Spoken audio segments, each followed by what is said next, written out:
ಘಟಕ ಈಗಾಗಲೇ ಪ್ರಾರಂಭ ಆಗಿದೆ. ಆ ಘಟಕ ಪ್ರಾರಂಭ ಆದ ನಂತರ ಈಗ ನಾವು ನಮ್ಮ ಗ್ರಾಮದಲ್ಲಿ ನಾಮಫಲಕ ಅಂದರೆ ಭಾರತೀಯ ಕಿಸಾನ್ ಸಂಘ ಇದೆ ಅನ್ನೋದಕ್ಕೆ ಒಂದು ನಾಮಫಲಕವನ್ನು ಉದ್ಘಾಟನೆ ಮಾಡಿದ್ವಿ ನಾವೆಲ್ಲ ಸೇರಿಕೊಂಡು. ಇದು ಇನ್ನು ಮುಂದಿನ ದಿನಗಳಲ್ಲಿ ಇದು ಇನ್ನೂ ಚೆನ್ನಾಗಿ ಆಗಬೇಕು. ಇಲ್ಲೊಂದು ಕಮಿಟಿ ಮಾಡಿದ್ದೀವಿ. ಹಾಗಾಗಿ ನಮ್ಮ ಕಾರ್ಯಕರ್ತರು ಬಂದವರಿಗೆಲ್ಲ ಗೊತ್ತಾಗುತ್ತೆ ಮುಂದಿನ ಸಭೆಯಲ್ಲಿ ಅವರೆಲ್ಲ ಮಾಹಿತಿ ಮಾಡಬೇಕು. ಆದರೆ ಬರೀ ನಾಮಫಲಕ ಹಾಕಿದ್ರೆ ಆಗೋದಿಲ್ಲ. ಅದರ ಕೆಲಸಗಳು ಮಾಡಬೇಕು.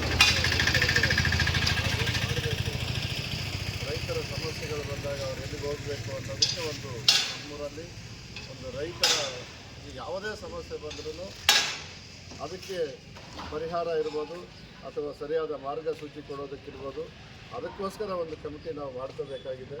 ಇಷ್ಟು ದೊಡ್ಡ ರೈತ ಸಮುದಾಯ ಯಾವುದೇ ನಮಗೆ ಮಾರ್ಗದರ್ಶನ ಇಲ್ಲದೆ ನಾವು ನಡೆಸೋಕ್ಕಾಗೋದಿಲ್ಲ. ಯಾರೇ ವ್ಯಕ್ತಿ ಆದರೂ ಮಾರ್ಗದರ್ಶನ ಮಾಡೋಕ್ಕೆ ಹೋಗಬೇಕು.